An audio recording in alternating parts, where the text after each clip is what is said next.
Hey fellow designers, it's Karen of Made by Karen M. Welcome back to another video. Today we're going to be looking at my portfolio from Prom 2022. I'm going to be showing you my dresses and telling you which patterns I used to create each of them and how. So if you like more info, stay tuned. But before you do, be sure to like, comment, subscribe, share this video with a friend that may be interested in my content. Follow me on Instagram at KarenM_sewing patterns and join my Facebook sewing group, Karen M Sewing Patterns. And when you subscribe to my channel, be sure you click on that notification bell and change it from personalized to all so you get notified every time I upload one of these helpful videos. Let's get started. Also, I wanted to let you guys know I'm currently having a winter pattern sale slash pre-order physical copy event on my Etsy store. So etsy.com/shop/made by Karen M. All of my PDF downloadable patterns that you can print at home are on sale for 50% off. And I'm also doing a physical copy pre-order event that is going to ship out on January the 9th. So any physical copies that you've had your eye on, the 6 actually that I recommend having in your sewing collection, they are currently available to order directly from me as a physical copy for a pre-order that's going to ship out on January 9th. So if you have been waiting for physical copies or waiting for a sale to get your PDF downloads, now is the time to jump on it. Okay, so this is the binder that I use to help me manage my prom orders. It's a half-size binder, 8.5 by 5.5, and I put these half-size page protectors in them so I can actually keep my contracts in them. So I have at the end of the season, I put my photos in there. So it kind of turns into a little portfolio situation. But if you side it up, you can see that the other side is a contract. I'm not going to show the whole thing because obviously it has personal information like phone numbers and stuff on there. And then on the back side, we have the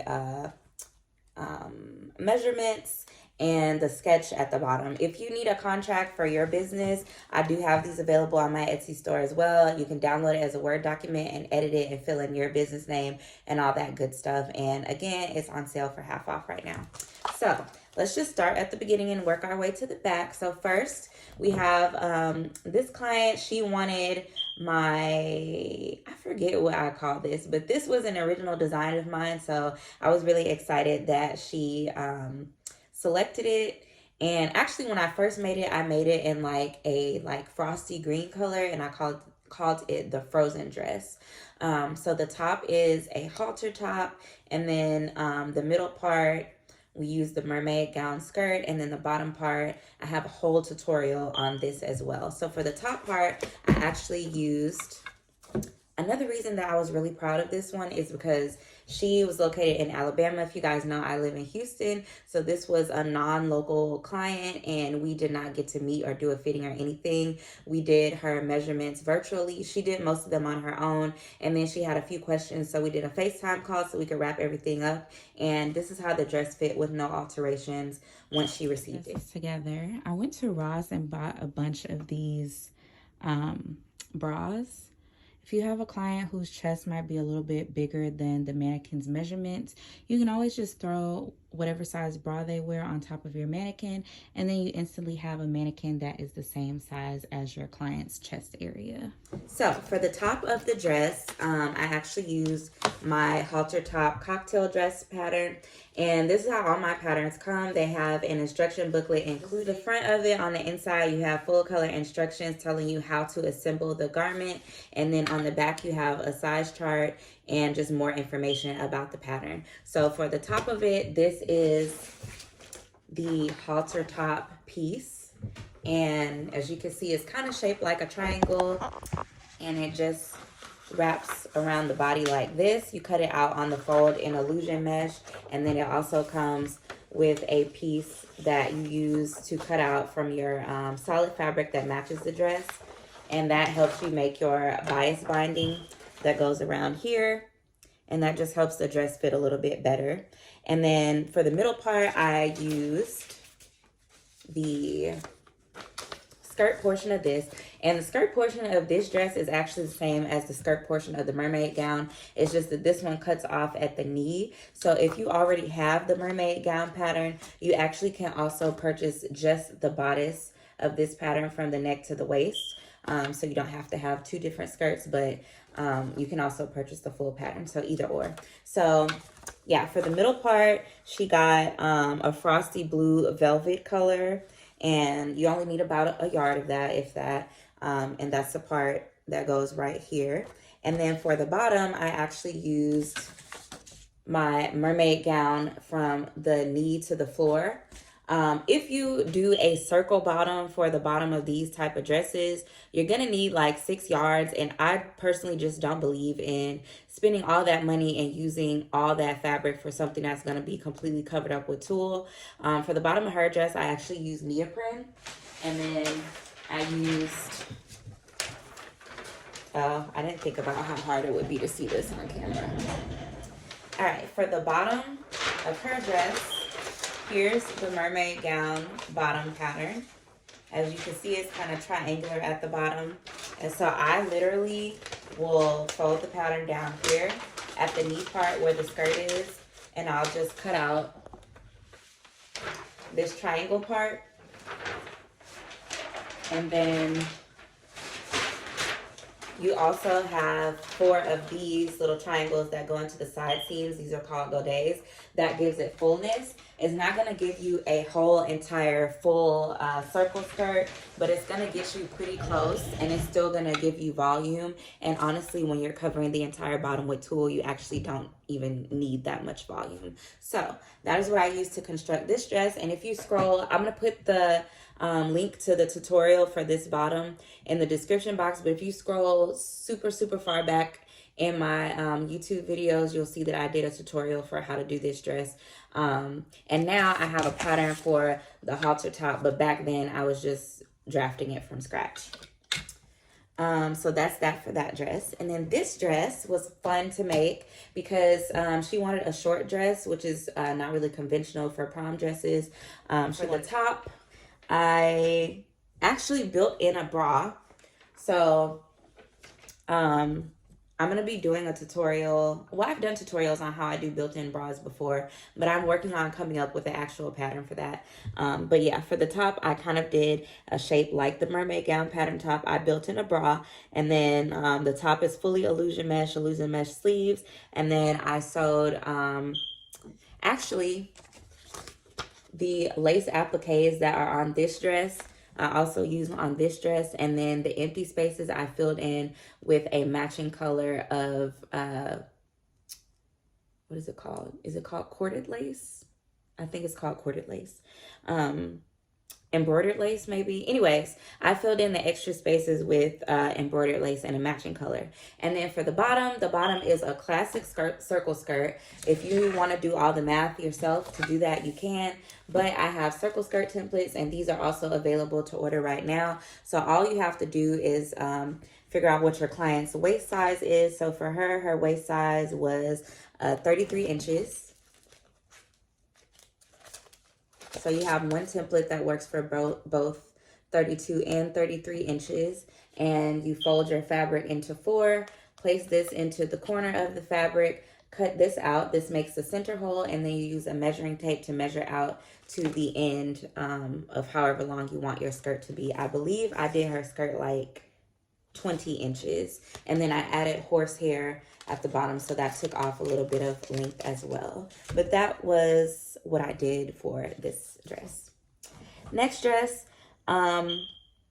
she wanted a dress that I was able to use the mermaid gown pattern for, but I had to do a little bit of finessing to get it to, look how I wanted it to look.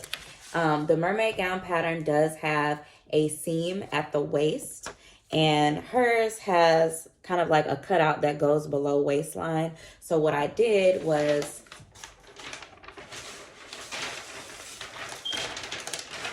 I took my mermaid gown skirt, and I took the top and I meshed them together, and then I traced it to make one long pattern piece for the front. And then I drew on my pattern piece what shape I wanted my illusion mesh cutout to be.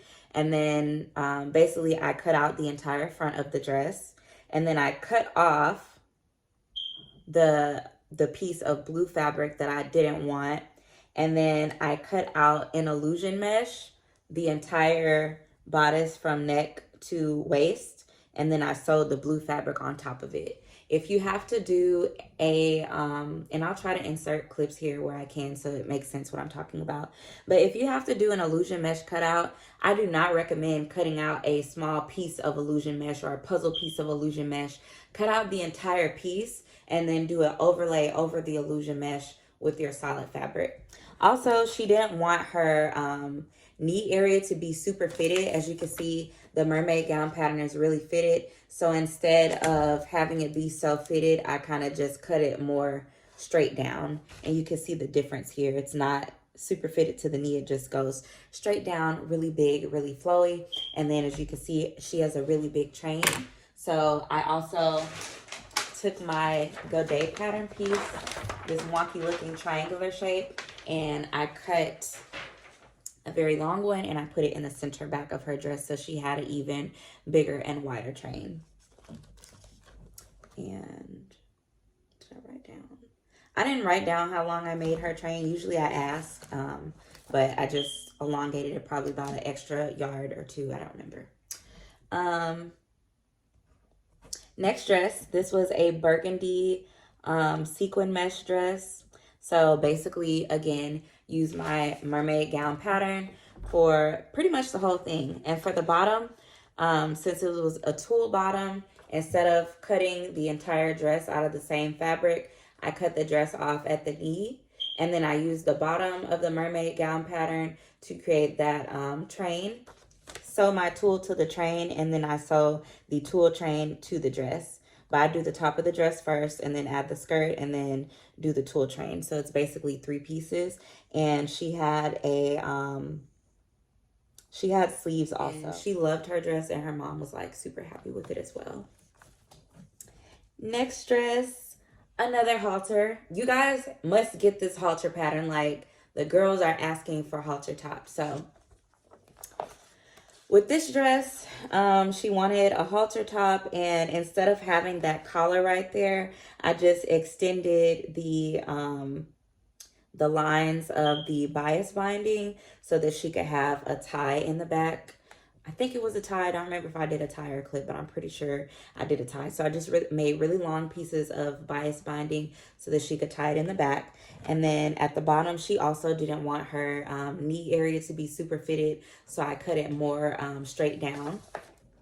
Instead of having it fitted right there, just cut it straight down so it was more flowy. And then the appliques were from Planet Rhinestone. I originally ordered some from Etsy that were a little bit cheaper. And then I realized I didn't have enough, so I had to turn around and rush order some more from Planet Rhinestone. So I also would recommend, when you guys are doing these dresses, more is better, because running out of material and realizing that you undercharge your client and then having to eat into your profit kind of sucks. I never turn around and tell my client I need more money. If it's my fault, if I underestimate it, it's my fault.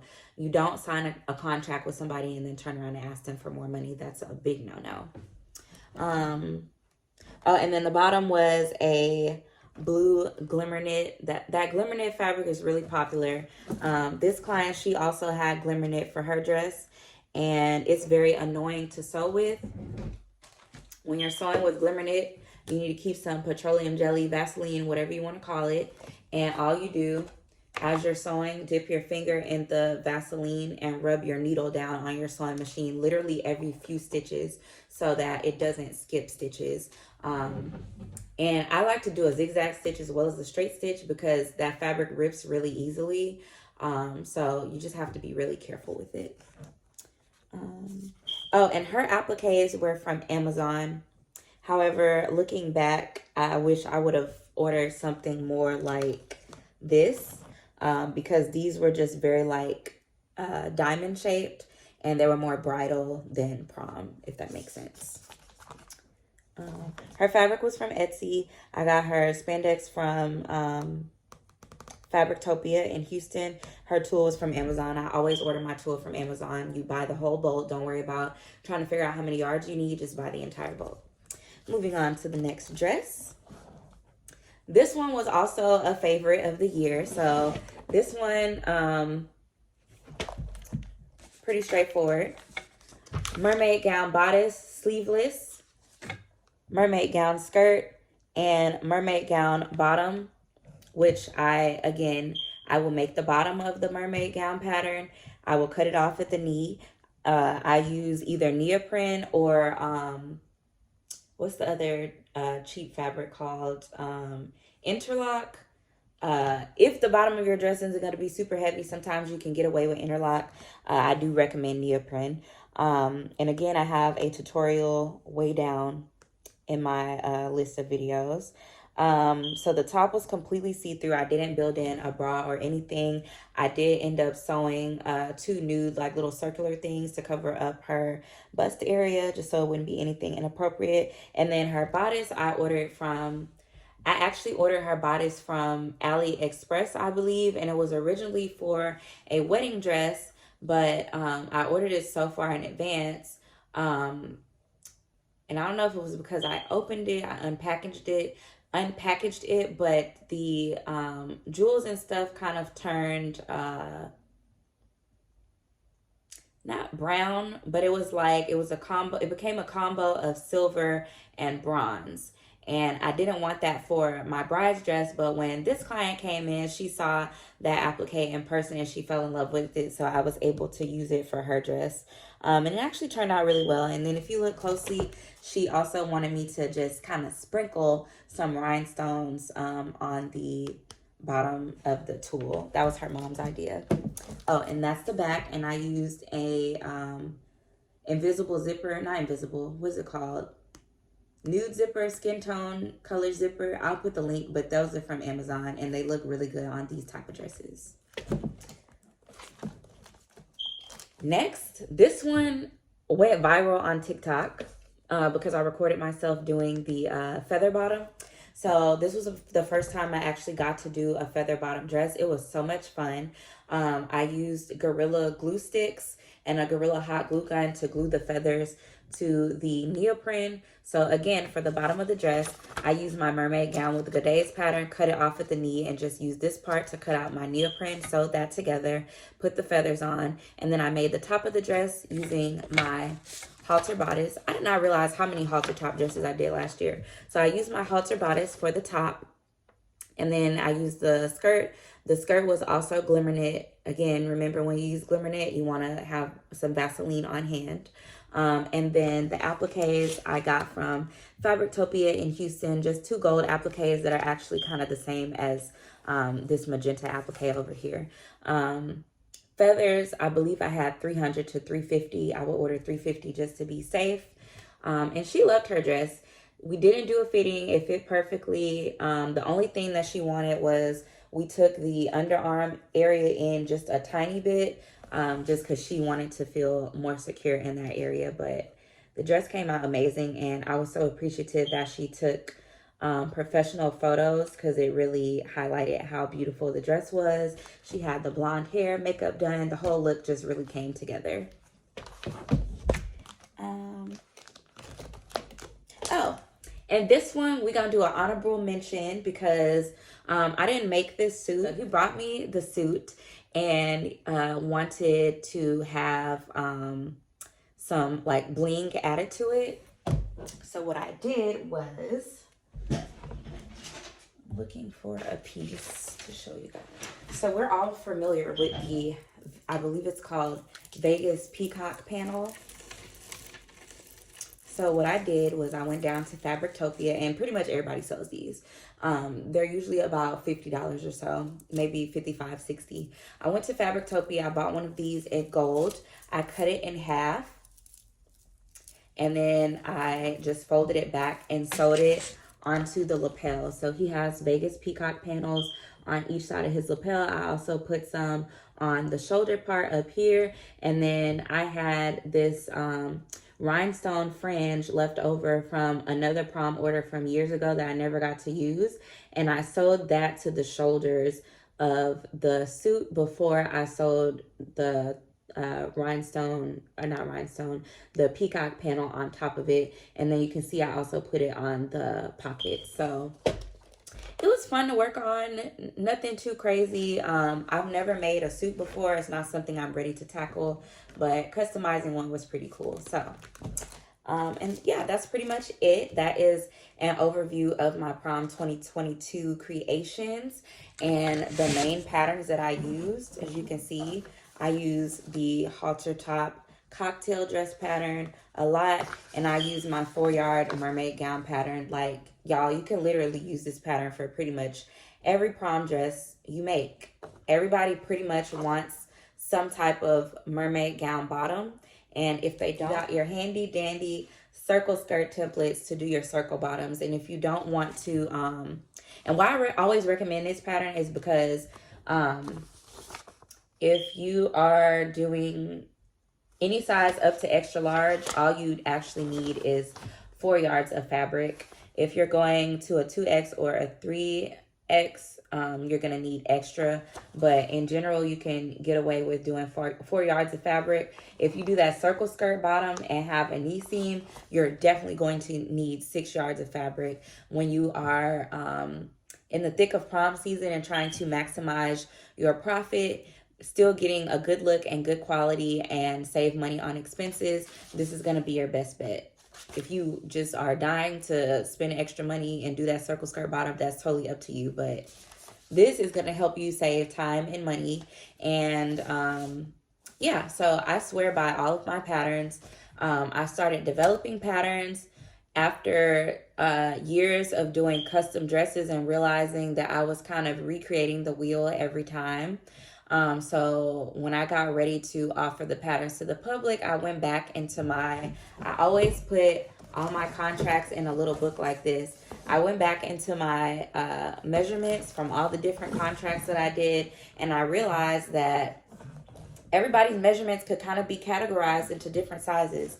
And that was how I came up with my size chart. I have the same size chart for every pattern I put out, and you just have to figure out where your client fits in for each of those. And sometimes you might have a client that has a large bust, and instead of having a large waist, they have a medium waist, or they have an extra large waist. And all you have to do is just follow the lines and just like curve the pattern out. So say someone had an extra small bust, here's the bust line, but they had a small waist, you would just, instead of cutting only an extra small, or instead of cutting a small and then have to alter it, you literally can just connect those lines and customize it that way.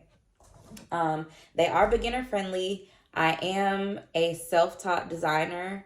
I taught myself how to sew based off of trial and error, YouTube, following other YouTubers, networking in sewing groups, asking for advice, and yeah, so this is the culmination of all the stuff that I bumped my head and learned along the way, and it is available to you so that you don't have to think and do a whole bunch of math or a whole bunch of pattern drafting every time you do a dress that's pretty much the same dress but with a different color or a different material. So make sure you check out my Etsy pattern sale and my pre-order pattern events. Cheers to the end of 2022. I hope that it went well for everybody, and I definitely am ready for a successful 2023, and I'll see you guys in the next video.